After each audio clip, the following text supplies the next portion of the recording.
Comienzo entonces a la clase de hoy.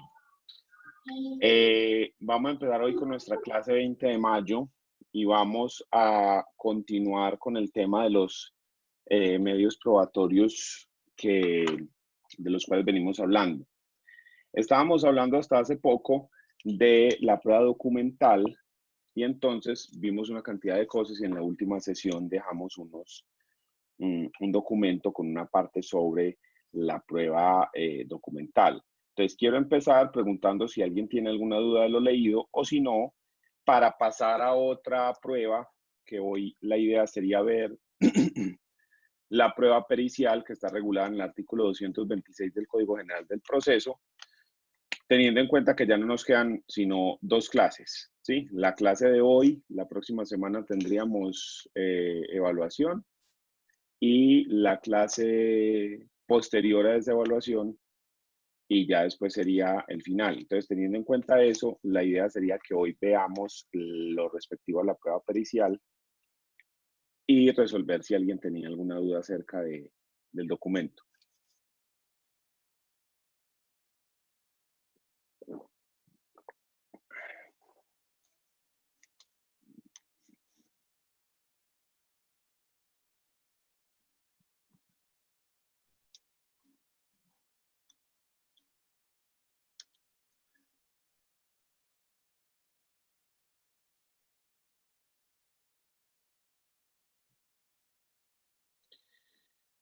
Bueno, entonces empecemos con el tema de la prueba pericial. La prueba pericial es la prueba que goza de más credibilidad dentro del proceso, la prueba que tanto los jueces como los abogados le otorgan más credibilidad, precisamente porque se basa en un estudio pericial, es decir, un estudio técnico o un estudio científico que lo realiza un experto que se llama perito en un arte, en una ciencia, en una profesión o en un oficio. ¿Sí? Entonces hablamos de estudio científico cuando se aplica el método científico, cuando se hacen experimentos y se dan resultados, o de estudios técnicos cuando se aplican unas ciertas técnicas para la realización del estudio, como ocurre, por ejemplo, con un avalúo, y eso nos permite establecer un estudio, ¿sí? Unos resultados que se dan precisamente por haber aplicado esa técnica a la hora de hacer el análisis que se le solicita. Como dijimos, el dictamen pericial está regulado en el artículo 226 y siguientes del Código General del Proceso. Y lo primero que nos dice este artículo 226 es la procedencia, y dice que la prueba pericial es procedente para verificar hechos que interesen al proceso y que requieran especiales conocimientos científicos, técnicos o artísticos. Porque yo también puedo identificar, por ejemplo, si una pintura es copia o es original, ¿cuánto vale? ¿Sí? Entonces, ese tipo de valoraciones, digamos, ya tienen que ver más con el arte. Y hay expertos en cualquier cantidad de cosas que usted se imagine. Yo recuerdo que cuando yo viví en Londres en el 2010, uno conoce gente de todas partes del mundo. Y entre esas me sorprendió mucho que conocí a una persona que era de Corea del Norte, ¿sí? Que estaba estudiando allá, inglés. Entonces, alguna vez preguntando, hablando con él, le dije yo, bueno, ¿y vos qué estás estudiando y qué querés hacer? Entonces él dijo que quería estudiar para ser sommelier. Los sommelier son los catadores expertos en vinos. Entonces yo le dije, ¿cómo así? Es que hay que estudiar para eso. Y me dijo, es una carrera profesional. O sea, lo que uno pensaba que era simplemente llegar y probar un vino y decir, uy, no, tiene olores a no sé qué, uy, sabe como maderoso, como no sé. Resulta que eso es toda una carrera, ¿sí? Y está más relacionado con el arte, digamos, que con la ciencia. Entonces, eso nos muestra de que hay muchísimas especialidades en el mundo que podrían ser útiles dentro de un proceso, porque digamos un sommelier nos podría identificar si, por ejemplo, en un contrato en el cual se compran X cantidades de botellas de vino de unas características especiales, la persona está haciendo, digamos, una reclamación porque no se le vendió el vino conforme al de la muestra. ¿Sí? Eso es lo que se llama venta sobre muestras, en la cual a usted le dan una muestra y le dicen, vea, este es el aparato que le voy a vender. Listo. Entonces, ¿cuántos de estos quiere? Ah, con estos mismos, vea, quiero unos 1000. ¿Sí? Eso se llama venta sobre muestras. Entonces, si la persona dice, no, es que eso no fue lo que usted me ofreció, de pronto necesitamos ese sommelier, ese experto en ese tema, para que nos identifique si las condiciones que tiene a la muestra son las mismas que las del producto entregado final. ¿Qué más dice ese artículo 226? Llega y nos dice, sobre un mismo hecho o materia, cada sujeto procesal solo podrá presentar un dictamen pericial. Todo dictamen se rendirá por un perito. ¿Por qué existe este segundo inciso? Porque con el Código de Procedimiento Civil, que era el anterior, el que fue derogado con el Código General del Proceso, el dictamen pericial únicamente lo daba el juez. ¿De qué forma? Si yo necesitaba que se hiciera un peritaje dentro de un proceso determinado, lo que yo hacía era que le pedía al juez que por favor nombrara al perito y que le diera las indicaciones del peritaje. Así era como se permitía hacer eso. Como el Código General del Proceso pretende darle más celeridad a los procesos, se dijo, no, tratemos de que esto sea más rápido. Una de las formas es que se permitió el dictamen pericial privado. Es decir, que cada una de las partes, si necesita un dictamen pericial, puede contratar al perito, que el perito haga el estudio y que presente el documento, que es el que se llama dictamen pericial, el documento donde están los resultados técnicos, al juzgado. Entonces yo, con mi demanda, presento el dictamen pericial. Yo escogí el perito, yo lo contraté, yo lo pagué. Y el demandado, a su vez, también puede contratar un perito propio y presentar su dictamen pericial. Entonces, cada una de las partes sobre un determinado hecho puede presentar un dictamen pericial. ¿Sí? Cada una de las partes sobre cada uno de los hechos puede presentar un solo dictamen pericial. Pero, ¿qué ocurre si, por ejemplo, estamos en una sucesión o en una liquidación de sociedad conyugal y se presenta un dictamen pericial de avalúo para evaluar uno de los bienes dentro de la sucesión? Dentro de ese dictamen pericial, el perito que yo puse dice que la casa vale 100 millones. Y tenemos otro perito que le otorga un valor diferente. Entonces, ¿ahí qué?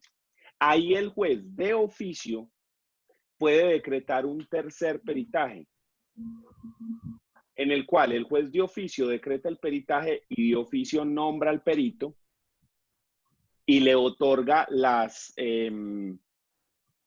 condiciones del estudio que debe realizar ese perito y le da un término para lo que lo realice. Vencido ese término, el perito puede presentar el dictamen, digamos, para desempatar esos dos dictámenes presentados por demandante y por el demandado, ¿ya? Entonces, a eso es a lo que se refiere este inciso segundo del artículo 226. ¿Sí? Cuando nos dice que sobre un mismo hecho o materia, cada sujeto procesal solo podrá presentar un dictamen. Porque es que antes, en el Código General del Proceso, solo había un dictamen, el que daba el juez. El que el juez nombraba al perito y decía sobre qué se tenía que hacer el dictamen pericial. Pero ya ahora se permite que cada una de las partes presente un dictamen pericial con la demanda o con la contestación, lo que llamaríamos, entre comillas, un dictamen pericial privado, que yo busco a la persona, ¿sí? Entonces, esa es una novedad que existe con el Código General del Proceso y por eso esa redacción ahí de ese cambio del dictamen pericial únicamente como prueba solicitada por el juez a dictámenes periciales privados de cada una de las partes que se presentan tanto con demanda como con contestación. Listo. ¿Qué más dice este artículo? No serán admisibles los dictámenes periciales que versen sobre puntos de derecho. ¿Cómo así? Usted no puede contratar peritos para que hablen o para que hagan estudios jurídicos, estudios de interpretación de la ley, estudios de interpretación de casos. Esos no se puede. Porque la interpretación de la ley, ¿sí? La interpretación de si se está realizando un trabajo de manera eficiente o no, hablando del juzgado, solo le compete al juez o, dado el caso, al superior jerárquico. ¿Sí? Entonces, en ese evento, si hay una discusión acerca de cómo se debe interpretar una norma, usted no puede contratar un perito, abogado, para que haga un estudio técnico o científico acerca de ese punto jurídico. Sobre eso no se pueden hacer dictámenes periciales. Esa limitación nos pone aquí este inciso tercero.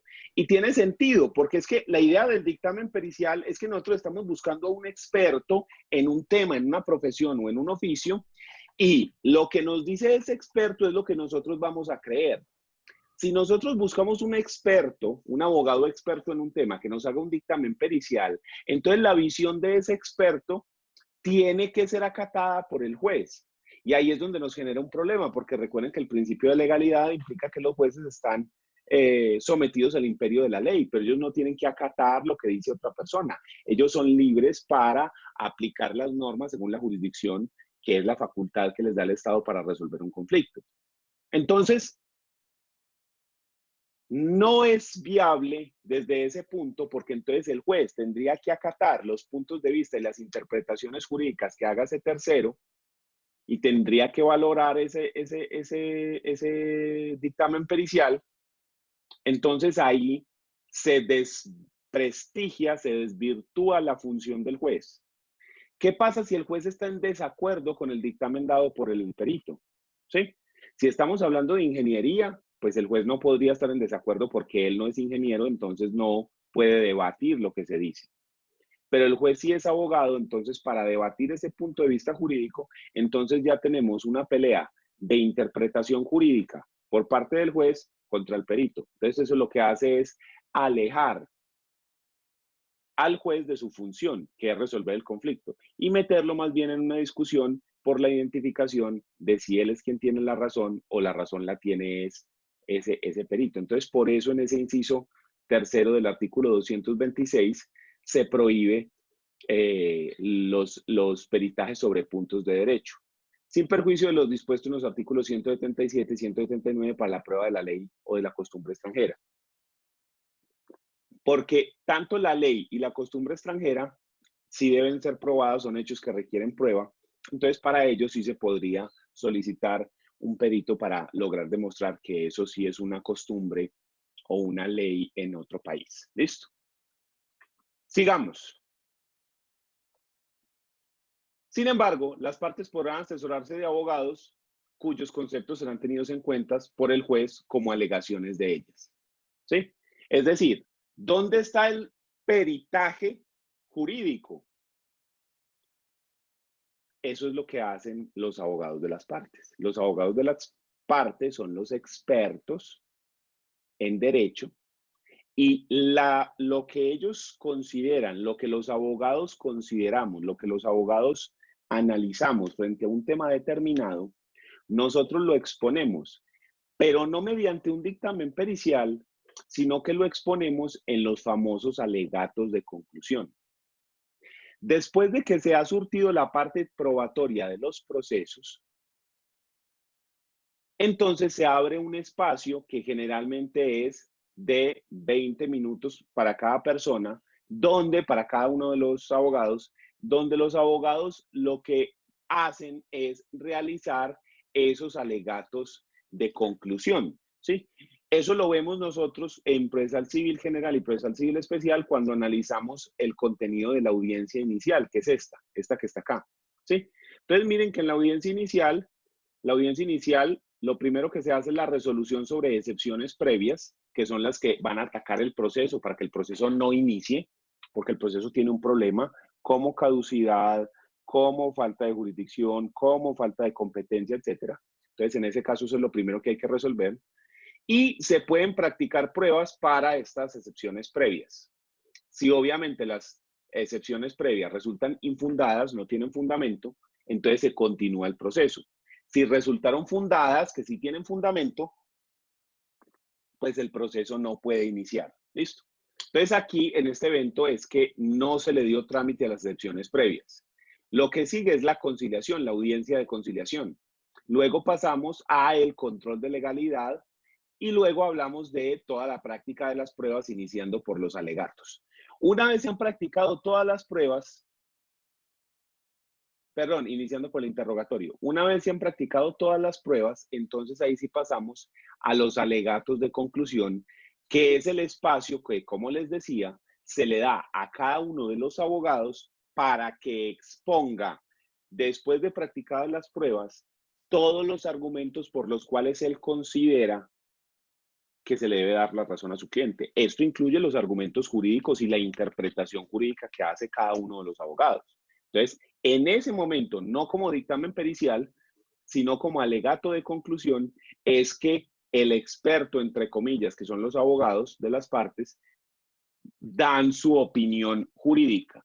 Si el proceso no se resuelve en audiencia inicial, sino que dentro de la práctica de la prueba es necesario suspender la audiencia para decretar unas pruebas nuevas, para continuar o porque se dictan pruebas de oficio, entonces se abre la audiencia de instrucción y juzgamiento, ¿sí? Que es una audiencia secundaria que se abre en el evento de que en la audiencia inicial no sea posible evacuar todas las pruebas que fueron solicitadas y que fueron decretadas, ¿ya?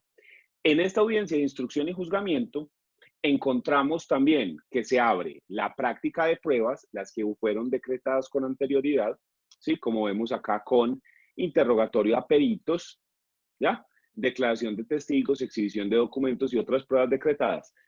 Después de la etapa probatoria que finaliza acá, entonces, igual que en la anterior, le damos espacio a los alegatos de conclusión de cada una de las partes, ¿sí? Donde dan su opinión o su visión desde el punto de vista jurídico los abogados, ¿sí? Y ahí es donde presentarían, entre comillas, esa experticio acerca del derecho, ¿sí? No se presenta como un dictamen pericial jurídico, sino como alegato de conclusión. ¿Listo? ¿Qué más hay que decir frente a esto? Aquí entramos a mirar ya la prueba pericial como tal, ¿sí? A partir de este inciso cuarto, ya entramos a mirar la prueba pericial en concreto, de forma concreta. Entonces dice, el perito debe manifestar bajo juramento que se entiende prestado por la firma del dictamen que su opinión es independiente y corresponde a su real convicción profesional. El dictamen deberá acompañarse de los documentos que le sirven de fundamento y de aquellos que acrediten la idoneidad y la experiencia del perito. O sea que el perito, con la presentación del dictamen, compromete su responsabilidad disciplinaria si su profesión está regulada, como hacen con los médicos, los abogados, los ingenieros, etcétera, donde tenemos una licencia como la tarjeta profesional que nos permite operar dentro de nuestra profesión y que a la vez somos regulados y tenemos unos códigos de ética y conducta como el código disciplinario del abogado. ¿sí? O los códigos de ética de los médicos y demás. Entonces, en esos eventos, el perito, cuando firma el dictamen, compromete su responsabilidad disciplinaria. O sea, a esa persona le pueden incluso quitar la tarjeta profesional si no hace las cosas bien. Pero además de eso, también lo presenta el dictamen bajo la gravedad de juramento. Quiere decir que si el perito falta la verdad dentro del dictamen pericial, eso se transforma en un delito que puede ser perseguido penalmente. Incluso si usted revisa en el Código General del Proceso, en los medios de impugnación, específicamente en el recurso de revisión que está regulado en el artículo 354 y siguientes, se encuentra que una de las causales de revisión, específicamente en la cuarta del artículo 355, dice que son causales de revisión que la sentencia se haya fundado en dictamen pericial de un perito condenado penalmente por ilícitos cometidos en la producción de dicha prueba. O sea que si el perito falta la verdad o distorsiona la información dolosamente, compromete su responsabilidad disciplinaria, su responsabilidad penal y además el proceso donde se presenta ese dictamen. Si ese dictamen es fundante para llegar a una decisión, abre la puerta al recurso de revisión, que ese recurso tiene la particularidad que incluso después de terminado el proceso y hasta 2 años después de que ya está ejecutoriada la sentencia, usted puede solicitar que se revise esa decisión y una de las causales de revisión es la que acabamos de ver, que el perito haya sido condenado penalmente por un ilícito cometido en la presentación de ese dictamen pericial. Entonces la cuestión es mucho más seria de lo que de primerazo uno piensa, ¿sí? Ese dictamen pericial compromete al perito y la persona no va simplemente a embarrarla olímpicamente. O sea, es una cosa seria lo que se está pretendiendo con ese dictamen pericial, ¿ya? En este mismo artículo que estamos viendo, que es el 226 del Código General del Proceso, yo los pongo acá en pantalla, nos dice también, acá en este mismo punto, entonces, el perito debe manifestar bajo juramento que se entiende prestado por la firma del dictamen que su opinión es independiente y corresponde a su real convicción profesional, ¿ya? Aquí está la parte penal y la parte disciplinaria. El dictamen pericial debe acompañarse de los documentos que le sirven de fundamento y de aquellos que acrediten la idoneidad y la experiencia del perito. Una de las razones por las cuales a la prueba pericial se le tiene en tan alta estima, se le cree tanto, se le valora tan bien, es porque los dictámenes periciales o los estudios no se basan en yo creo, yo pienso, es que en mi opinión, es que lo que yo estoy, no, sino que se basan en un estudio que se hace científico, técnico, artístico, ¿sí? Donde se aplican unos procedimientos, unos experimentos, unas actuaciones, y que mediante la aplicación de esas técnicas se obtiene un resultado. Entonces, la decisión del perito no es como cuando a un hincha le preguntan, hey, ¿vos qué equipo te gusta? Ah, a mí me gusta el Nacional. Sí, ¿por qué? Ah, porque, sí, desde chiquito. Que se basa es en una opinión personal. No. En este caso, el peritaje dice, es que el perito dice, es que el edificio Space se cayó porque hay un error de diseño. ¿Así? ¿Por qué? Sí, señor, vea. Ese error de diseño se debe porque mire aquí cuando se hizo tan y entonces se dijo que las columnas y entonces el material y entonces y entonces mire aquí, mire acá, mire acá, ¿sí?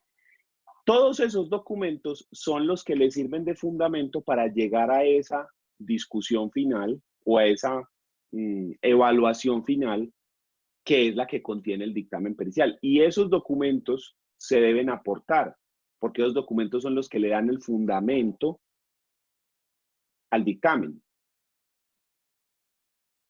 Y además de eso, además de los documentos que le dan fundamento, también aquellos que acreditan la idoneidad y la experiencia del perito. O sea que el perito no se presume su buena fe,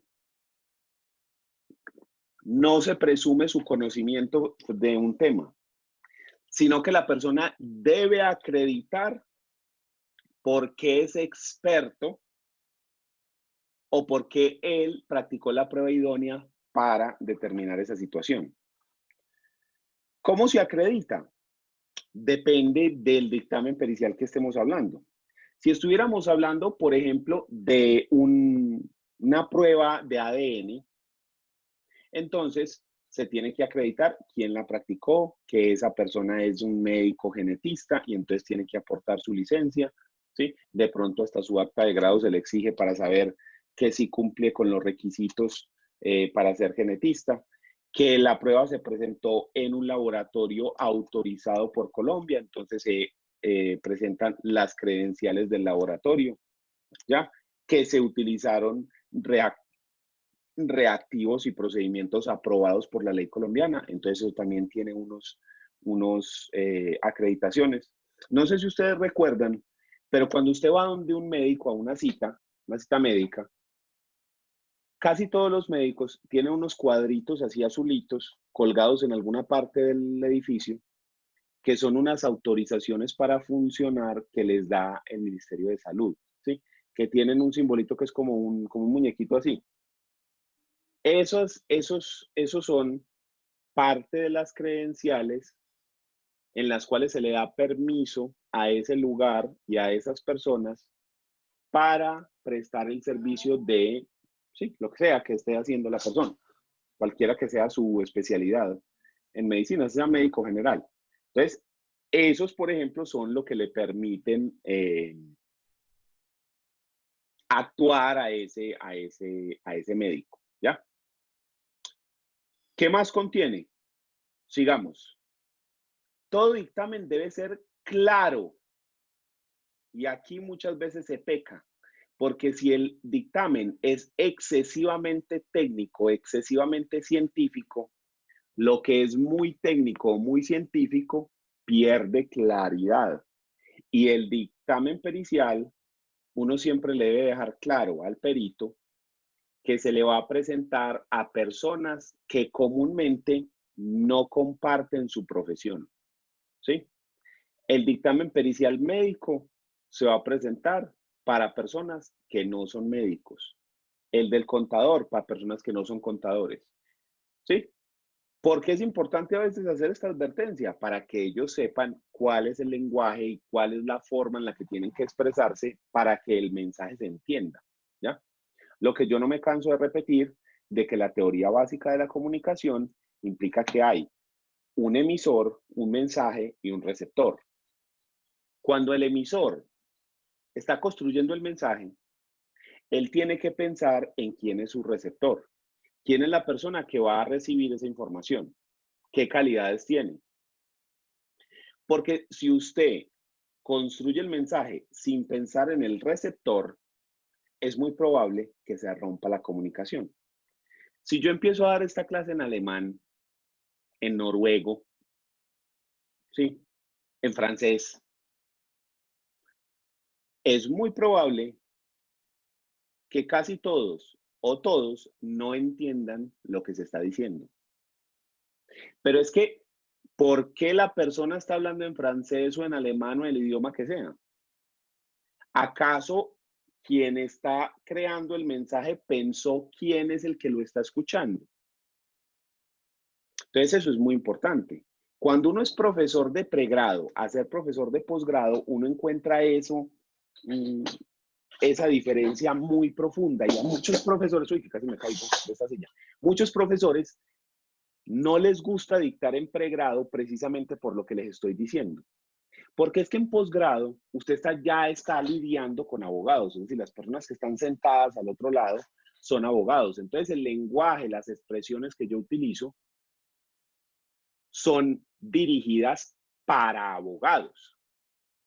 En cambio, en este caso que estamos dando clase de pregrado, yo tengo que dirigir el discurso y tengo que hablar para personas que no son abogados, que lo están estudiando el derecho, pero que todavía no lo son.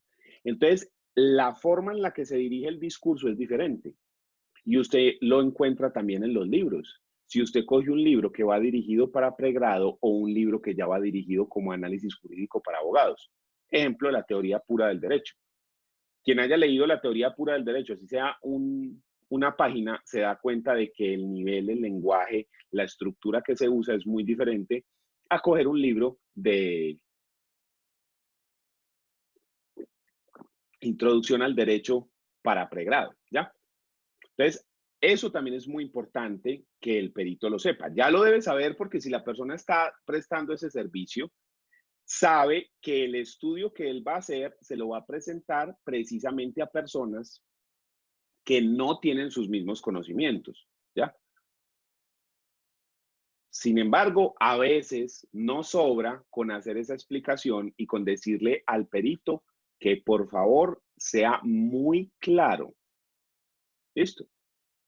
Los grandes sabios tienen la capacidad de explicar de la manera más sencilla. Para un sabio sería lo mismo explicarle a una persona igual o a un niño, porque tiene la capacidad de ser muy claro.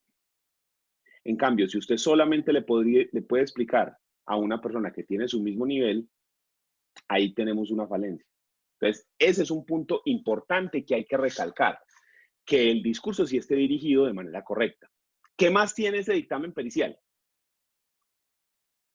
Debe ser claro, preciso y exhaustivo y detallado. En él se explicarán los exámenes, métodos, experimentos, etcétera, que los investigadores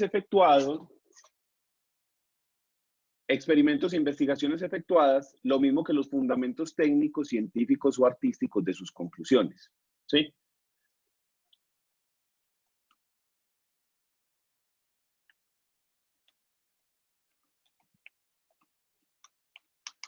Les quiero mostrar,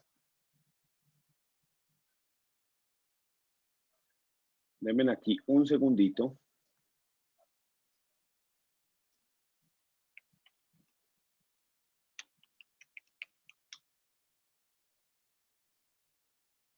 Que les quiero mostrar un video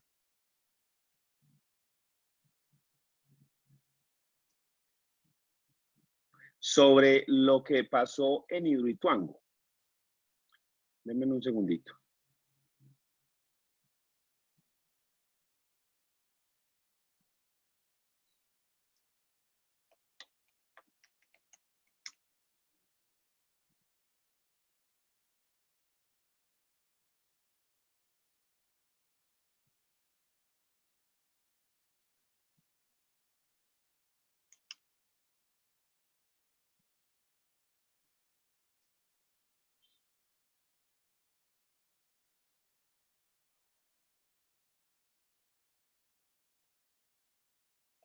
Que no lo encuentro.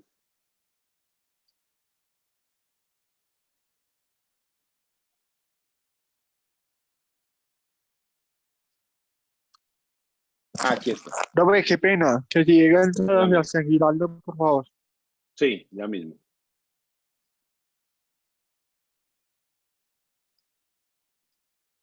Ya, vea, mírenlo acá. Casi que no lo encuentro. Dalo acá. Es este, dalo acá. Este mismo video que salió en el Colombiano fue hecho por una firma que se llama Scava. Esta firma es una firma de ingeniería que fue la encargada de hacer un estudio de qué fue lo que pasó con Hidroituango, cuál fue el bollo que pasó allá y por qué fue que se hubo una alerta y que mucha gente decía que se iba a caer la represa y todo ese bololoy que hubo con la represa. Esa empresa realizó unos estudios técnicos, hicieron un peritaje y el dictamen que ellos presentaron lo resumieron de esta forma.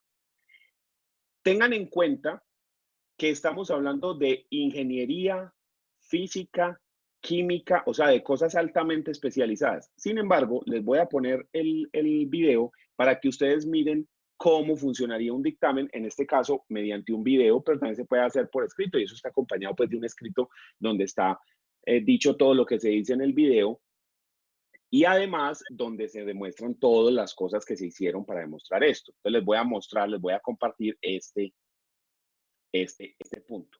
Mírenlo acá. El colapso se encontraría inmediatamente después de la curva localizada en cercanías a la entrada de la GAD.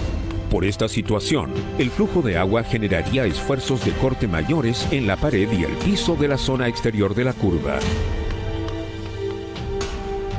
A finales de marzo de 2018, el aumento del nivel del embalse por factores hidrológicos provocó que la GAD pasara de flujo libre a flujo en transición. A principios de abril de 2018, el flujo pasa a presión. Por último, a finales de abril de 2018, la GAD volvió a operar con flujo de transición para finalmente volver a flujo en presión poco antes del primer colapso. Este aumento del nivel del embalse provocó también un ascenso en el nivel freático del macizo rocoso, pero a una velocidad menor que el aumento de presión al interior de la GAD. Debido a esto, durante los primeros 2 tercios del mes de abril de 2018, el agua dentro de la GAD hacía más presión hacia afuera del túnel que el nivel freático del macizo hacia adentro del túnel. Posteriormente, durante el último tercio de abril de 2018, el descenso del nivel del embalse y de la presión del agua dentro de la GAD se produce a una velocidad que es mayor a la de abatimiento del nivel freático del macizo rocoso, invirtiendo la situación y generando una presión hacia dentro del túnel mayor que la del agua dentro de la GAD. En consecuencia, se generaron cambios importantes de la relación entre la presión del túnel hacia la roca y de la roca hacia el túnel.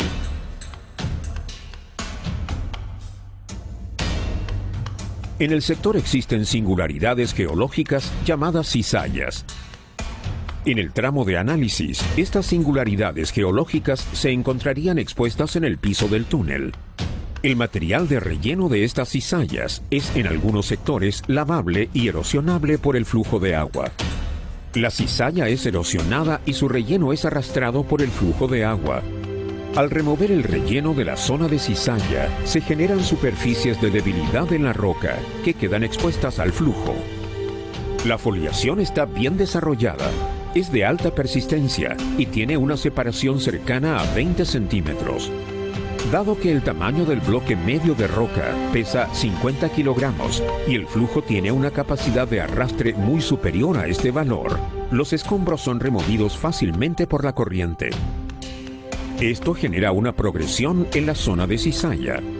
Debido a la orientación de la foliación y el mayor potencial erosivo del agua en este tramo, la erosión se propaga lateral y verticalmente desde el túnel hacia la roca. Las estructuras geológicas predominantes orientan la degradación de la GAD. A nivel de piso, se generan cuñas que crecen en la pared derecha, tanto por separación de los planos de foliación de la roca, como por levantamiento de bloques de roca. Favorecido por el máximo desgaste del agua, el mecanismo de falla progresa hacia la pared derecha. En la base del túnel se genera una zona vacía, ya que los escombros son lavados por el flujo. La cavidad generada induce el desprendimiento de bloques de mayor tamaño, el cual es favorecido por la foliación, las principales familias de diaclasamiento y cuñas de roca. Se genera una pérdida gradual del soporte. Continúa el progreso de la cavidad a medida que los bloques son removidos por el agua. La cavidad progresa hasta generar un cambio de forma suficiente para producir un colapso brusco que el flujo de agua no es capaz de remover. El bloqueo producido por los bloques de roca detiene el flujo a través de la GAD.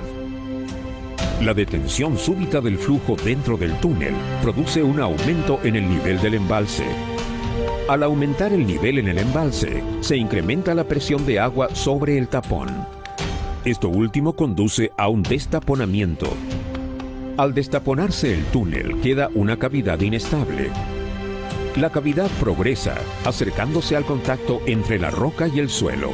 El proceso de socavación continúa hasta que el puente de roca no tiene la capacidad soportante necesaria para mantenerse, provocando el desprendimiento súbito de toda la roca y suelo remanente por encima de este, llegando hasta la superficie y generando un cráter visible por encima de este.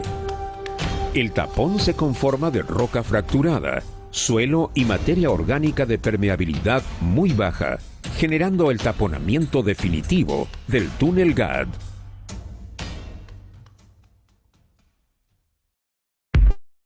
Ese es el dictamen de qué fue lo que pasó con Hidroituango. Básicamente, ¿qué es lo que pasó? Cuando se hizo el túnel, ¿qué es ese túnel? El río viene. Para construir la represa, usted tiene que desviar el río. Entonces lo mandan por el hueco, por el túnel. ¿Ya? Cuando se construyó ese túnel, no se le puso concreto al suelo, ¿sí? Sino a las paredes y al techo.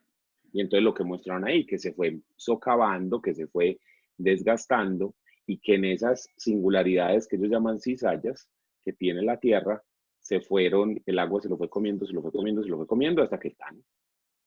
Entonces, mire que eso está basado en unos cálculos de ingeniería brutales, pero en ese video y con esa explicación uno entiende fácilmente qué fue lo que ocurrió. Entonces, aquí, digamos, en el juicio, nosotros, la siguiente pregunta que haríamos sería, ¿se debió haber puesto concreto en todo el túnel o eso es normal que se construya de esa manera? ¿Sí? Si la respuesta es no, eso se debió haber echado concreto a todo, eso no es normal que se quede ahí. Entonces ahí ya tenemos, listo. Entonces, el no echarle concreto ahí al piso, sino solamente a las paredes y al techo, fue lo que generó el problema. Entonces ahí asignamos unas responsabilidades. No, pero llegan y dicen, no, eso es lo normal, esa es la técnica normal, esa es la forma correcta en la que se hace. No se le echa concreto al piso. Entonces ahí ya podríamos hablar de no. Entonces aquí hubo una fuerza mayor, hubo un caso fortuito, sí hubo una situación especial. Profe, qué pena, es que a algunos compañeros se les salió el sistema, que se los vuelve a aceptar, qué pena con usted. Pero en este momento no hay nadie en cola. No, o sea, ahí me dijeron. O sea, en este momento no tengo a nadie en cola, esperando. Bueno, profe, no hay problema.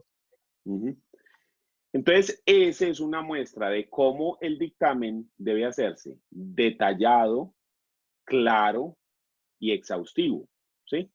Y además esto debe tener pues un cerro de papeles, pero brutal, en el cual se explica todo lo que dijimos y donde están con todas las ecuaciones y todo lo que se utilizó. Entonces, esa es la razón por la cual se tiene tanta credibilidad del dictamen pericial. Precisamente porque como está basado casi siempre en el método científico, en la ciencia, en un experto en un tema, entonces se le da mucho conocimiento porque esa persona ha estudiado y ha desarrollado esas habilidades o esas competencias a lo largo de mucho tiempo, ¿sí? Entonces es muy difícil discutir a un peritaje. ¿Qué se puede hacer para desvirtuarlo? Hacer otro peritaje, ¿sí? O sea, usted llevar su propio perito donde se diga, no, eso no es cierto, están equivocados, este cálculo no se hizo así, porque de resto, pues uno como abogado, digamos, cualquiera de nosotros, ¿qué le podría decir a esa gente de esa empresa Scava, los que presentan el video que les acabo de mostrar? Pues, muy poco sería lo que nosotros podríamos defender, atacar o preguntarles a ellos, ¿cierto? Precisamente porque no tenemos ese conocimiento experto. Pero si eso se lo ponemos a un grupo de ingenieros, a alguien experto, un geólogo, alguien, pues no, sí, venga, a ver, ¿cómo así? Venga, que es que son tal cosa, ¿sí? Es esa circunstancia. Entonces, por eso cuando en el código acá se nos habla que el dictamen debe ser claro, preciso, exhaustivo y detallado, y en él se explicarán los exámenes, métodos, experimentos e investigaciones efectuados, lo mismo que los fundamentos técnicos, científicos o artísticos de sus conclusiones, más o menos se da de esta forma. Les voy a mostrar aquí otro, pero ya escrito, un avalúo. Denme un segundo. Aquí está. Un avalúo que nosotros hicimos en un proceso para un edificio, un bien, ¿sí? Entonces, este es el avalúo presentado por el perito, ¿ya? Informe de avalúo, entonces aquí dice cliente, señor tatatá, dirección, barrio, ciudad, antecedentes, valor comercial del inmueble, edad, tatatá. Entonces, esta es la foto principal, que este es el... Profe, no vemos nada. Profe, no se ve. No se ve. No. No, está la pantalla negra y su nombre en el medio. Yo Dice que sí usted va a veía. compartir pantalla. Ah, ahora Ahí. sí. Sí, ahora sí. Ahora sí. Pero había una persona que se veía, entonces no sé qué fue lo que pasó, un error con el Zoom seguramente.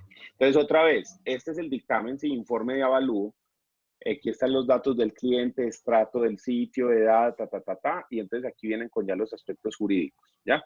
Aquí está el propietario, que fue un causante, este señor se murió, entonces necesitamos hacer el avalúo para repartir estos bienes. Este es el edificio que hay que hacer, ¿sí? Entonces dice, el inmueble objeto de la presente tasación corresponde a un edificio de 4 pisos, primer piso local comercial, segundo, cuarto, 5 unidades de vivienda con dirección, Este edificio no cuenta con licencia de construcción ni reglamento de propiedad horizontal, por ende en los documentos suministrados aparece como un lote de terreno con casa, habitación, ¿sí? Entonces él dice, el valor comercial es 958.228.500, todo esto. Pero resulta que el muerto, este de arriba, solamente tenía un 25% de este edificio. O sea que sobre este valor, que era el valor total, el derecho de la persona es este. Y aquí están los datos del evaluador y esta es la licencia del evaluador, ¿sí? Entonces, acá ya empieza él a mirar, a demostrar cómo llegó a estos datos, ¿ya? Entonces aquí muestra la ubicación del predio, la ocupación, la zona, descripción del sector, actividad inmobiliaria, equipamiento, vías, distancias y demás, ¿sí? Aquí dice edificación de la estructura, los acabados del edificio, la dotación comunal, el cuadro de valoraciones, estudios de mercado. Entonces mire que aquí es donde se aplican estas técnicas que yo les decía que dicen, no, veas que eso allá, que el metro vale tanto, y en un diagnóstico profesional y valores de referencia basado en unas normas, ¿sí?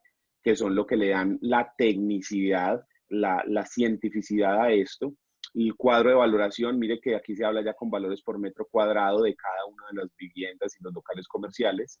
Otra vez estudio de mercado, diagnóstico profesionales, fotos de satelitales, ¿sí? Planos de cómo es que están distribuidos los sitios dentro del edificio, fotos internas del edificio este, ¿ya?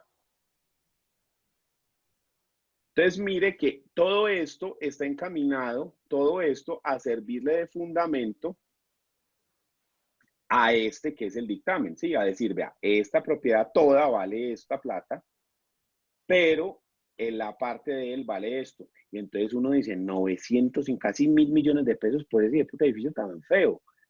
Pero es que está ubicado en tal parte, pero es que tiene estas circunstancias, pero es que los metros cuadrados, pero es que el uso que se le da, pero es que las vías, pero es que los servicios, pero es que las...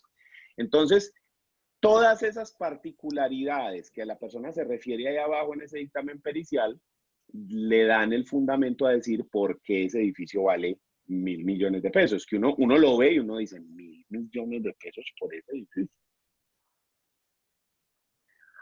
Pero es que espérese, que es que hay 5 apartamentos, que esos apartamentos rentan tanto, que están en una zona que abajo hay un local que renta tanto. Entonces, ahí es donde se le da la cuestión. O sea, yo cuando vi ese avalúo, yo me quedé como, ¡jue madre! ¿Eso vale todo eso?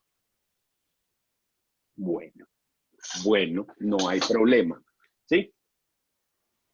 Entonces, ahí tenemos dos ejemplos del la forma como se presentan dictámenes periciales, ¿sí? Una forma es digamos, esa exposición ayudada por videos, así como la que vimos ahorita con ese, y otra es el documento, que es la más común, en la cual se presenta el dictamen pericial, que es un documento, el que acabamos de mirar, que tiene unas particularidades. Profe, Dígame. una pregunta. Una de las partes o el mismo juez no puede, si no está de acuerdo con ese dictamen pericial por algún motivo, ¿qué pasa? O tiene que estar de acuerdo, pues no sé. Hay dos cosas. Cada una de las partes puede presentar un dictamen pericial, que era lo que habíamos dicho. Entonces, si usted no está de acuerdo, ¿qué le toca hacer a usted?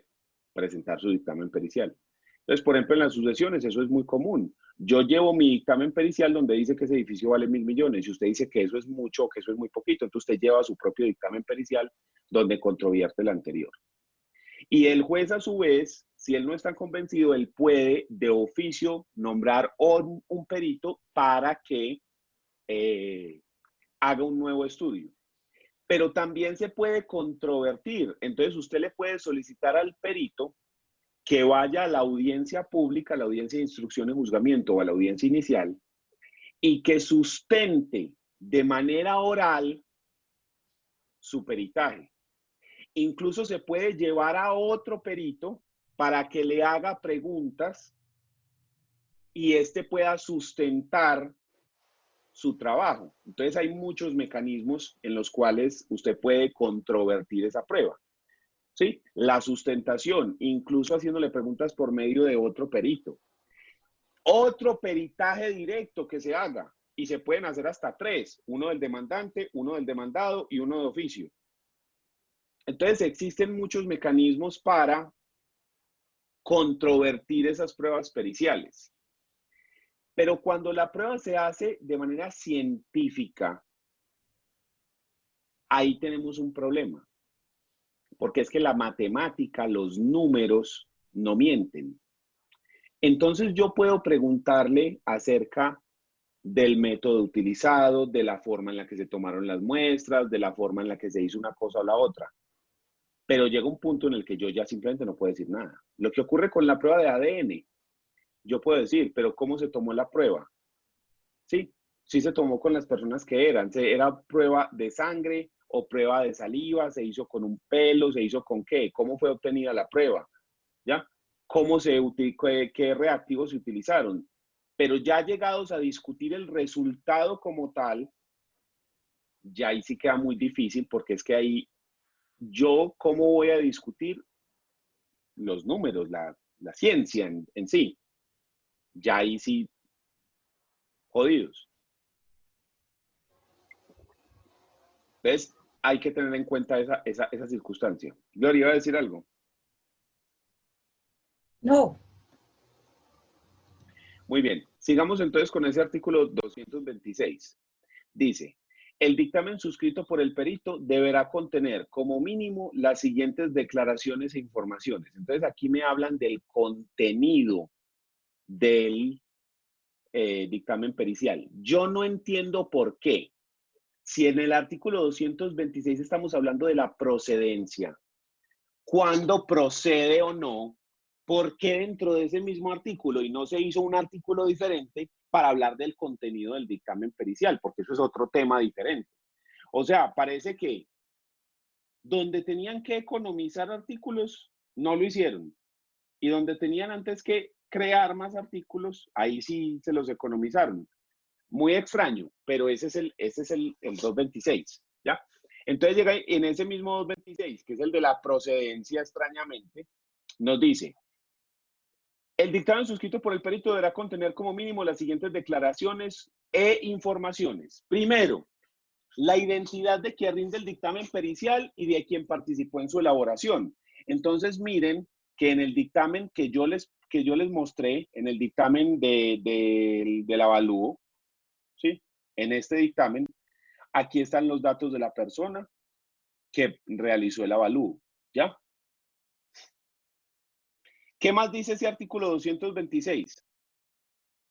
La dirección, el número de teléfono, el número de identificación y los demás datos que faciliten la localización del perito. La profesión, oficio, arte o actividad especial ejercida por quien rinde el dictamen y de quien participó en su elaboración. Deberán anexarse los documentos idóneos que lo habilitan para su ejercicio, los títulos académicos y los documentos que certifiquen la respectiva experiencia profesional o artística. Ese dictamen que yo les mostré, esa fue la copia que a mí me mandó el perito de manera digital, pero cuando eso se aportó al juzgado, eso además tenía la copia de la cédula de la persona, la copia de su licencia como evaluador, ¿sí? La certificación de haber cursado el curso de el evaluador no sé qué, de la lonja de propiedad raíz, el certificado de estar inscrito en el Registro Nacional de Evaluadores. Todo eso para acreditar que la persona que hizo el avalúo sí es idónea, que esa persona sí es un experto, sí sabe de lo que está hablando. Entonces, era el avalúo y de anexo todos estos documentos que acreditan quién es la persona. ¿Listo? Cuarto, la lista de publicaciones relacionadas con la materia del peritaje que el perito haya realizado en los últimos 10 años, si las tuviere, ¿sí? Esto es para el caso de los peritos científicos que hacen publicaciones y que están constantemente actualizándose y que han hablado y escrito sobre el tema, entonces se deben aquí porque esto lo que demuestra es que la persona efectivamente es un experto que incluso ha publicado acerca de esto, ¿ya?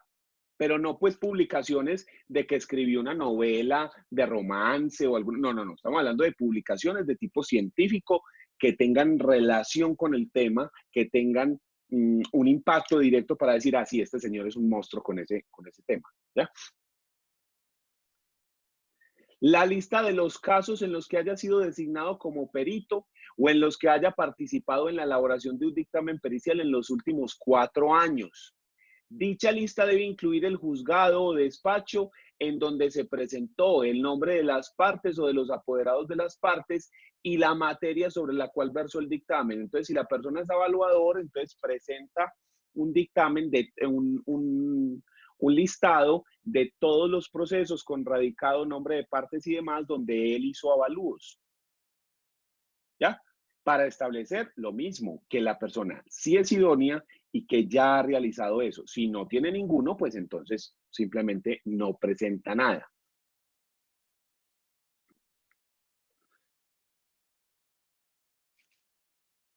Sexto, si ha sido designado en procesos anteriores o en curso por la misma parte o por el mismo apoderado de la parte indicando el objeto del dictamen. Séptimo, si se encuentra en curso de las causales contenidas en el artículo 50 en lo pertinente.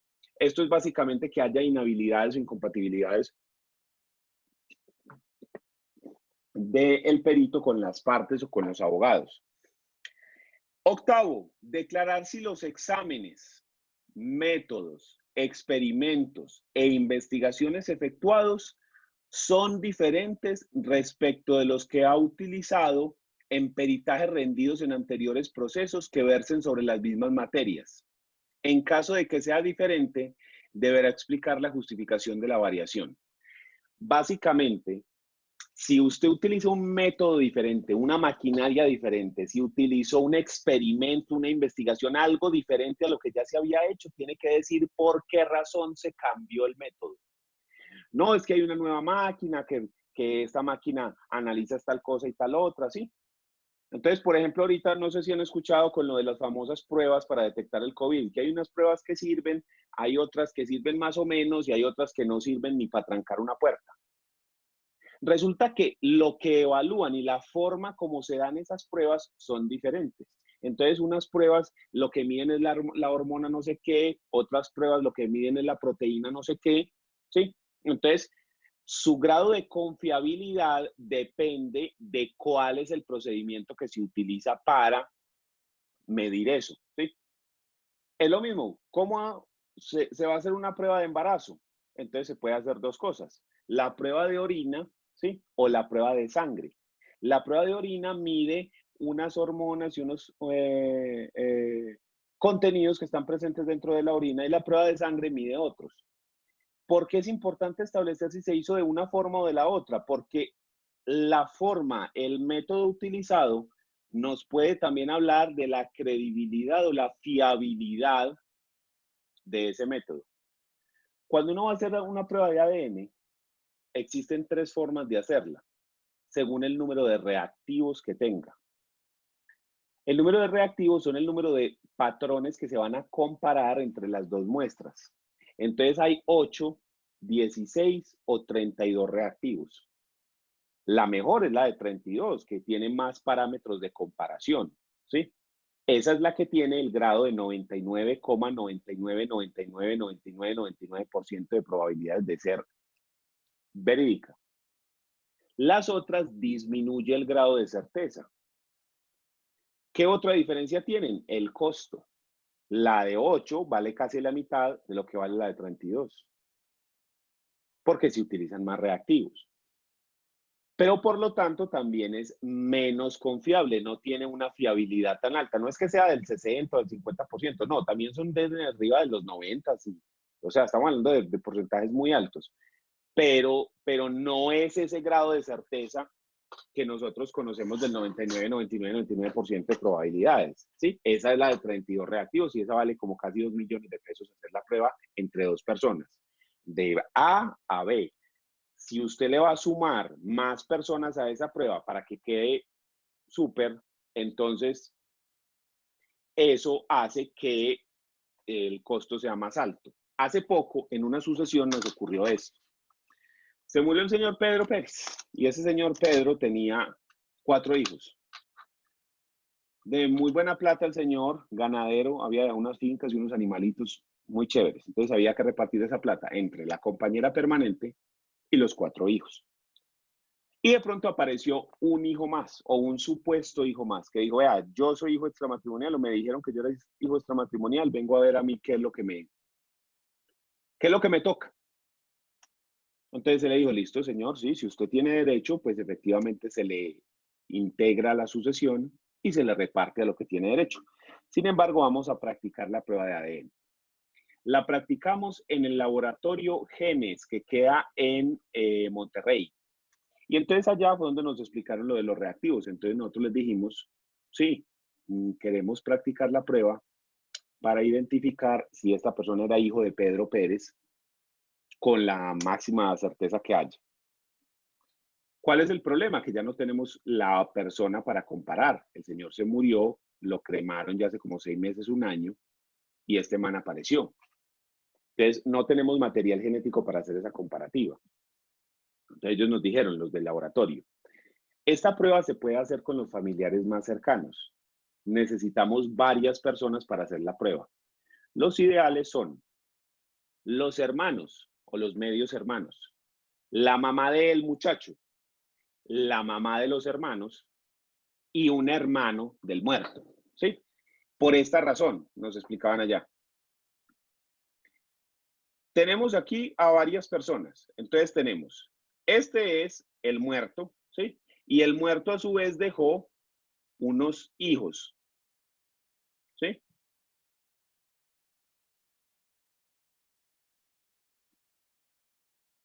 Y está el quinto, que es el que no sabemos. Entonces, la prueba se debe practicar con todas estas personas. ¿Dónde está el problema? Que uno es la unión de 2 cadenas de ADN. Entonces, estos 4 que están acá, estos 4 comparten ADN con el papá y con la mamá, ¿sí? Entonces, estos tienen 2 cadenas de ADN, la cadena del papá y la cadena de la mamá. Y este a su vez tiene la cadena del papá y tiene la cadena de la mamá de él. ¿Ya?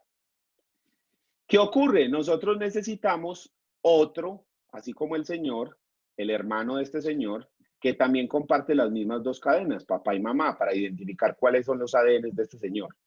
Y entonces, necesitamos identificar cuál es el ADN de su mamá y de estos, cuál es el ADN de la mamá, para eliminarles a ellos el pedazo que viene de la mamá y a el pedazo de la mamá. Y solamente comparar el pedazo de ADN que viene de los padres. ¿Sí? Entonces, con este lo comparamos con los ADN de estos y el ADN del tío, que es el hermano del papá, ¿sí? Que comparte las mismas dos cadenas de ADN. Y en todo este sentido, entonces mire lo que tuvimos que hacer. 1, 2, 3, 4, 5, 6, 7, 8 personas tenían que ir al laboratorio a que le saquen sangre para hacer la muestra. Míreme el gentío que necesitamos. O sea, estamos hablando de una muestra que tiene un costo alto y que tengo que movilizar a toda esa gente. ¿Ya? Y entonces que unos viven en Santa Rosa, que otros en Medellín, que otros en sí.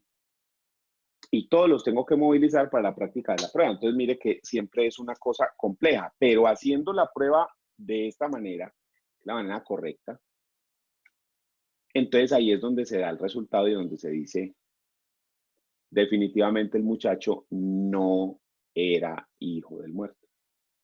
Entonces, ¿qué le dijimos? Mire aquí el dictamen pericial y como salen las tapitas, sigue intentando. ¿Sí? Profe, y entonces en ese caso, ¿quién asume el costo de esa prueba? En este caso, el que la quería practicar, el muchacho, pero nosotros lo que le dijimos fue que lo asumíamos 50-50, que la sucesión asumía el 50% del costo y que él asumía el 50% del costo. ¿Ya? Como él está seguro de que si era el hijo, entonces usted, sí, listo, hágale. Entonces usted paga el 50% y la sucesión, toda la sucesión, paga el otro 50%. Si es hijo, se entra a la sucesión y se le reparte herencia. Si no, todo bien, muchas gracias. Sigue intentando. ¿Ya? Y así se hizo. Él pagó la mitad, la sucesión pagó la otra mitad. Así fue como funcionó en ese caso en específico. ¿Qué más debe tener? Declarar si los exámenes y métodos, experimentos e investigaciones efectuados son diferentes respecto a aquellos utilizados en ejercicio. Fran. Y relacionar y adjuntar los documentos e información utilizada para la elaboración del dictamen. ¿Ya? Todo esto es lo que debe contener el dictamen pericial. ¿Ya? Entonces no es solamente lo que vimos, el video que vimos, no es solamente ese documento que vimos, sino que además eso está anexado, se le anexan una cantidad de otros documentos donde se explican estas circunstancias, todos estos otros puntos que se nos mencionan en estos numerales de ese artículo 226. ¿Ya? En el artículo siguiente, que es el artículo 227, nos hablan específicamente de lo que yo les mencionaba, el dictamen pericial privado, que es el dictamen pericial aportado por las partes. Y acá en el 228 se habla de la contradicción, que fue lo que Juan Pablo nos preguntó ahorita, que se le respondí ahí rápidamente.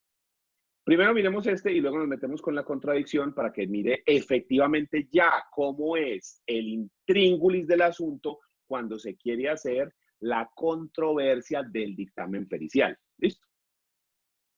Entonces empecemos por acá. Dice este 227, la parte que pretenda valerse de un dictamen pericial deberá aportarlo en la respectiva oportunidad para pedir pruebas, que son básicamente ¿qué? Demanda y contestación o en memorial hasta antes del decreto, hasta antes de la fecha de la audiencia inicial. ¿Sí?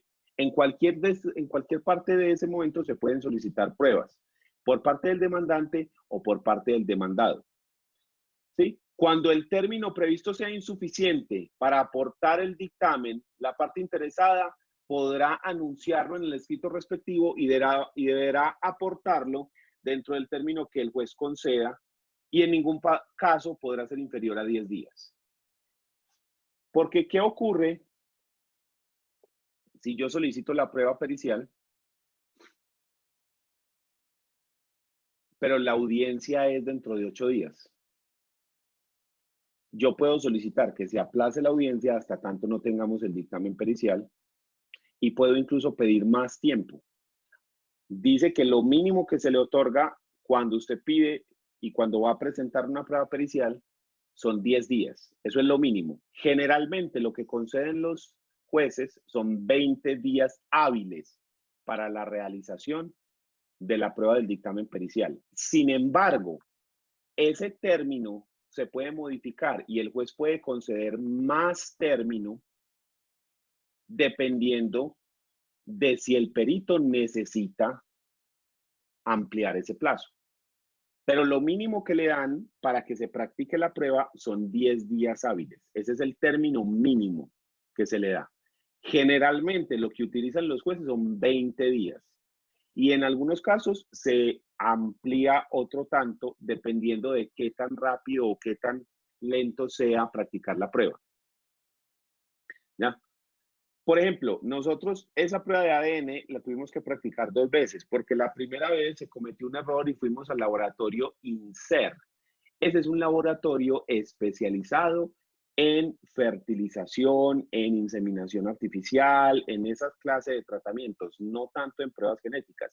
Sin embargo, cuando se les dijo a ellos, que los clientes fueron los que lo buscaron, venga, que es que necesitamos hacer una prueba de ADN, ellos ni cortos ni perezosos dijeron que no, nosotros nos especializamos en esto, ellos dijeron, venga a ver, le cobramos tanto. Resulta que ellos lo que hacen es que le toman a usted la muestra, ¿sí? Le toman a usted la muestra de sangre, de saliva, del cabello, de lo que sea, pero ellos no hacen la prueba. La envían a Estados Unidos, la muestra. En Estados Unidos, en un laboratorio, se hace la prueba y luego les envían el resultado. Con tan mala fortuna de que esa prueba la practicaron mal, porque no se practicó con todas las personas que les mostré ahorita, sino que nada más se practicó entre los hermanos, entre uno de los hermanos y el supuesto hijo. Y la prueba dijo, hay un 50% de probabilidades de que él sí sea hermano y otro 50% de probabilidades de que no. Básicamente nos dijo que quién sabe, ¿sí? Porque si nos dice 50% de probabilidades de que no y 50% de probabilidades de que sí, entonces, ¿qué es? Nada.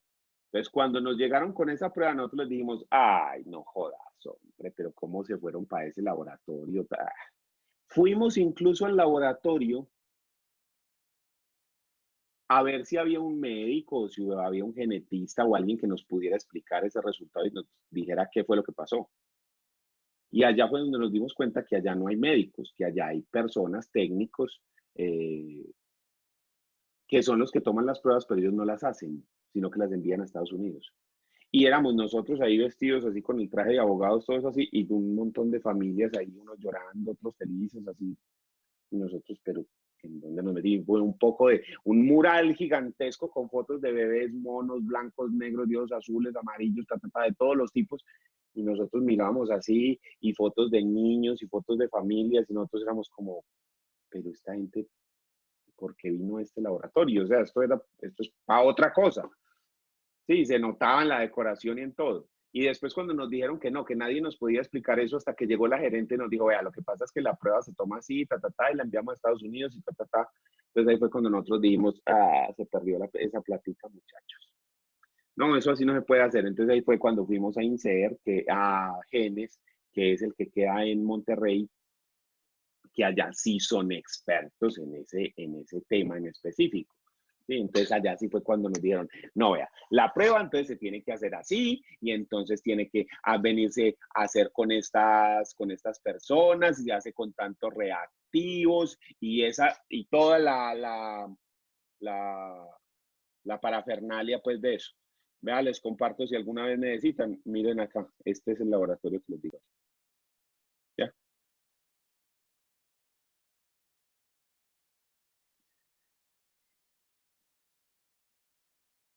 Entonces tienen prueba de paternidad anónimas, banco de ADN, perfiles genéticos, asesoría y proyectos, estudios de ancestralidad, pasantías, vean todas las cosas que tienen.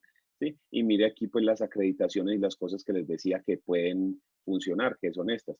El del ISO, el del acreditado NAC, mire, ¿sí? Todas estas son las acreditaciones que hacen.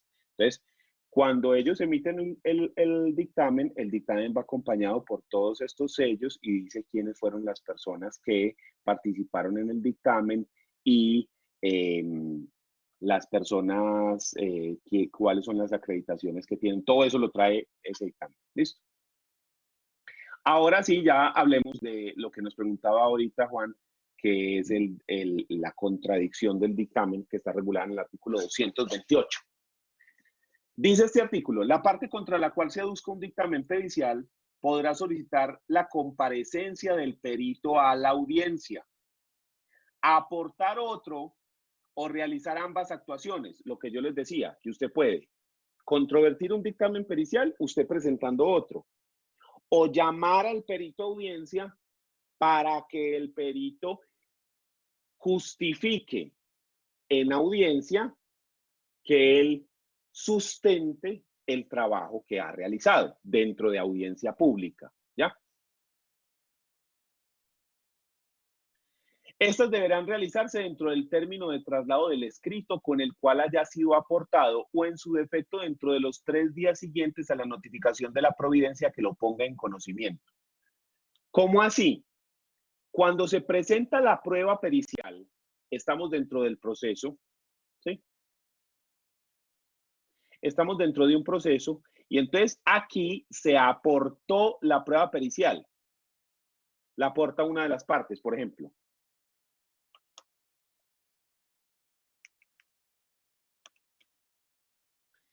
En ese momento, el juez, después de eso, recibe la prueba y después hace un acto que se llama poner en conocimiento.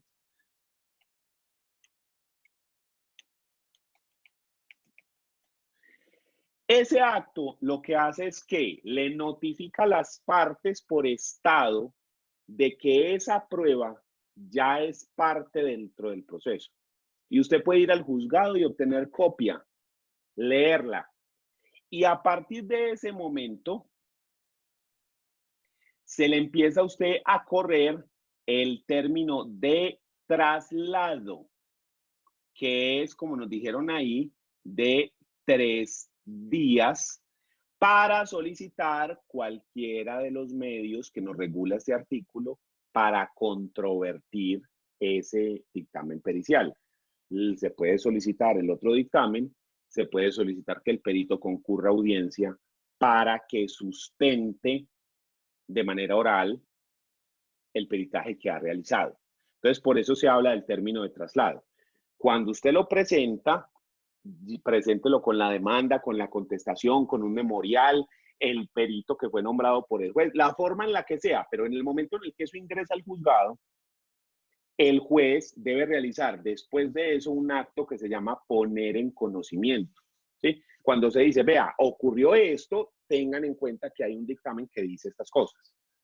Entonces, cuando el juez pone en conocimiento la prueba, ahí es cuando abre el término de traslado para que las partes puedan controvertir entonces ese dictamen pericial. ¿Listo?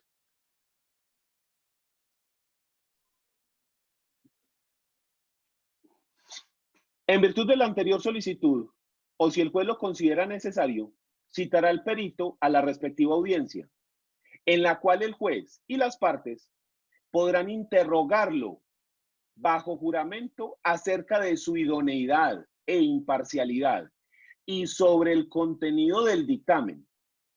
La contraparte de quien haya aportado el dictamen podrá formular preguntas asertivas, o sea, de sí o no, e insinuantes. Las partes tendrán derecho, si lo consideran necesario, a interrogar nuevamente al perito en el orden establecido para el testimonio. Si el perito citado no asiste a la audiencia, el dictamen no tendrá valor. No es que vale menos, no es que se le mira con desconfianza, es que si el perito no va, el dictamen no sirve para nada, no se le da valor. ¿Cómo me parece esa? Entonces, ¿qué toca hacer? Un nuevo dictamen pericial. ¿Quién paga los dictámenes? El interesado. Y si se dan de oficio, lo pagan las 2 partes. Y un dictamen pericial puede ser caro. Les dije que esa prueba de ADN puede costar más o menos 2 millones de pesos. ¿Sí? Entonces, es muy importante. Por eso es que cuando usted va a un sitio reconocido como estos, que el que estoy diciendo Genes, ellos están acostumbrados a hacer esto 1000 veces. O sea, ellos se han presentado en miles de procesos. Entonces ellos saben que cuando le cobran a usted, no solamente le están cobrando por hacer el estudio, sino también porque si los llaman, ellos designan a la persona para que vaya el día y la hora señalada a la audiencia y responda a todas las preguntas que se le quieran hacer acerca de ese tema. ¿Ya?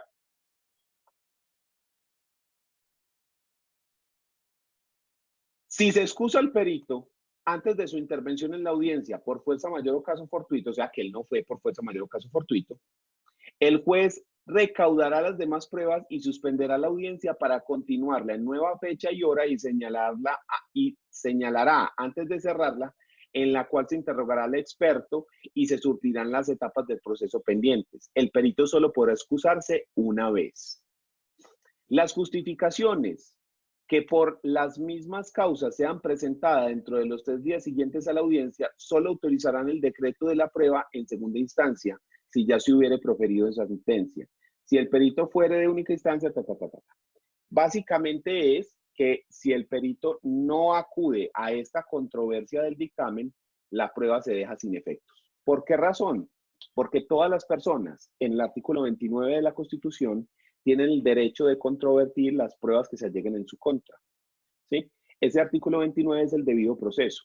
Entonces, si el perito no asiste a esa audiencia donde va a sustentar y donde yo le puedo hacer preguntas, eso es igual a que usted me esté negando la posibilidad de controvertir las pruebas, lo que significa que se me está vulnerando el derecho de defensa, lo que significa que me estás vulnerando un derecho fundamental y que en caso de que el proceso continúe con esa prueba de esa forma, genera nulidad del proceso y genera incluso hasta acción de tutela, casación, revisión, mejor dicho, se la embarró, ¿sí? O sea, dañó el proceso.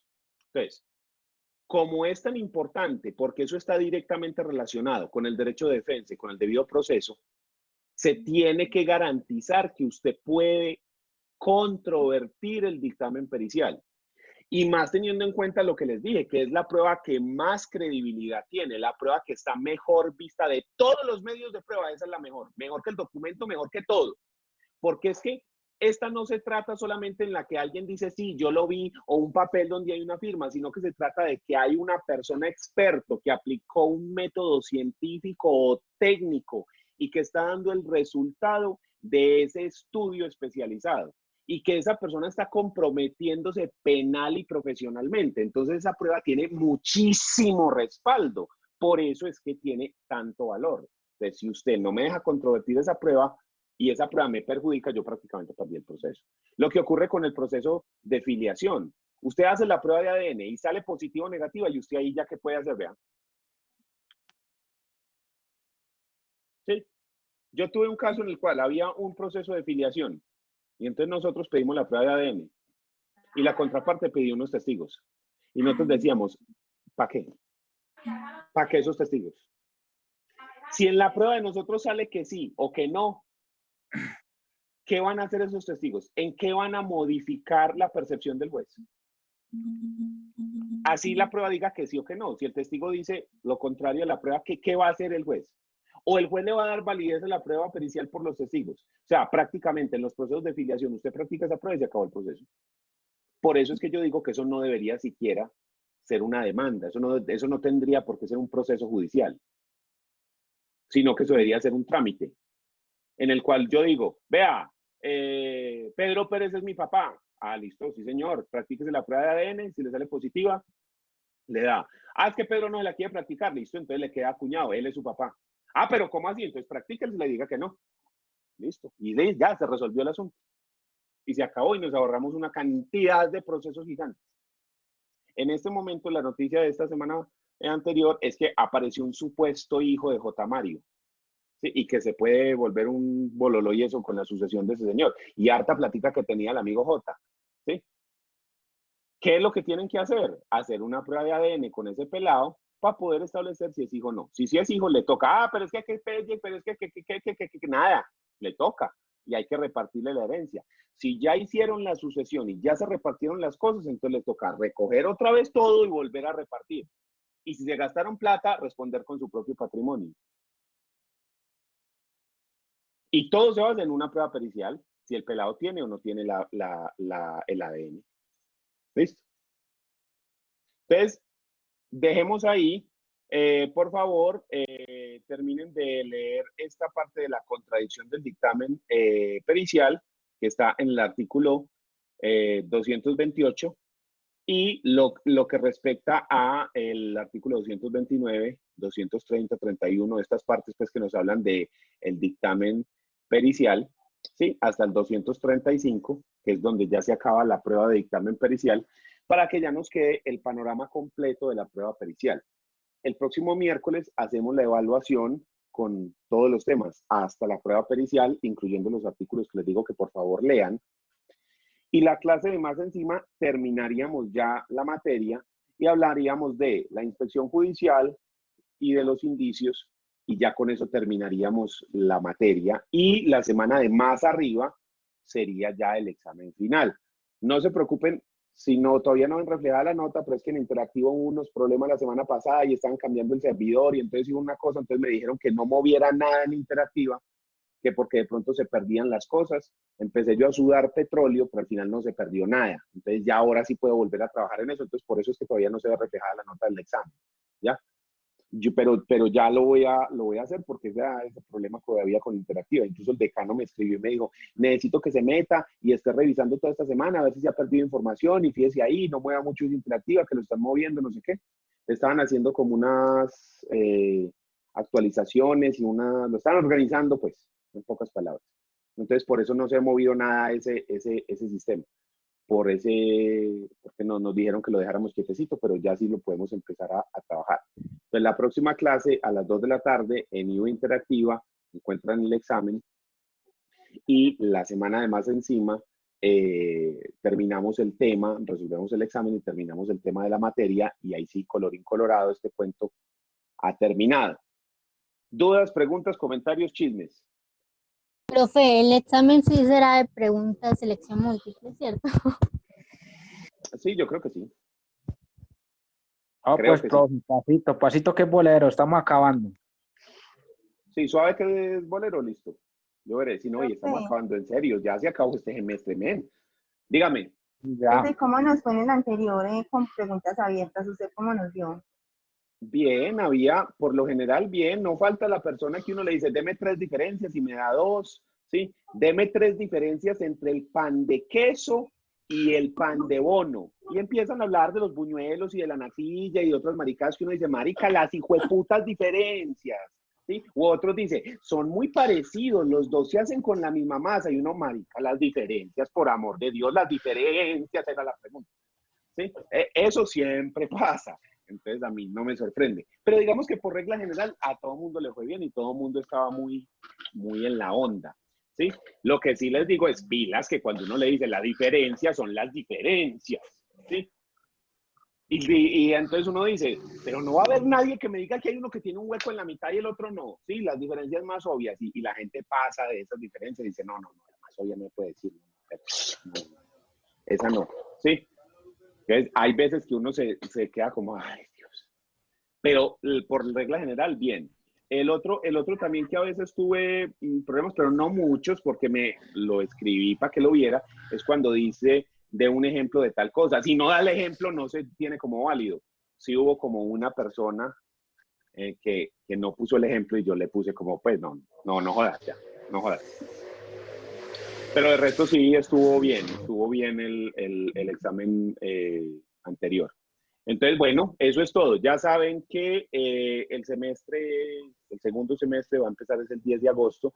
Entonces, lo que se hizo fue correr el semestre para que empezara más tarde, ¿sí? Y evitarnos todo este bololoy que tenemos en este momento. Pero terminamos de más tarde también. Ya no vamos a terminar en noviembre, sino que vamos a terminar en diciembre. O sea que seguramente hacemos el final con buñuelo y natilla. Y el que no lleve buñuelo tiene una unidad menos. ¿Ya? Y con aguardiente, hijo de madre. Pero ese después de terminar. Porque lo bueno del aguardiente es que si usted perdió la materia, ¿sí? Lo utiliza para ahogar las penas. Y si la ganó, lo utiliza para celebrar. Entonces ese toca celebrar. Sí, tiene doble propósito. Ese es muy importante. Tiene doble propósito. ¿Ya? Profe, Entonces, dígame. y el próximo semestre también es virtual. Según lo que le escuché ayer a la ministra de Educación, Va a haber una, ¿cómo fue que lo dijo? Por intervalos, ¿cómo fue que dijo? Va a haber unas clases virtuales y otras no. Sí, decía presencialidad por intervalos, o algo así. Utilizó una palabra ahí más extraña que lo que nos dijo básicamente es que como las universidades y los colegios son centros que reúnen a tantas personas, son centros de contagio muy peligrosos. Entonces, que lo que hay que tratar es de disminuir la cantidad de personas que se reúnen a la misma vez en esos centros. ¿Por qué? Porque no es solamente la universidad, sino que todos los estudiantes ocupan gran parte del transporte público, ¿sí? Movilizarse a la misma hora y demás, ¿sí? Entonces, casi todas las universidades entran a las mismas horas siempre, y eso se nota cuando está uno en diciembre en vacaciones, que el tráfico baja porque no hay universidades ni colegios. Entonces, según lo que les entendí, es como que dependiendo de horas y de diferentes grados y cosas, se van a ver como que un día sí, un día no, o en diferentes etapas. Eso fue lo que más o menos entendí ayer.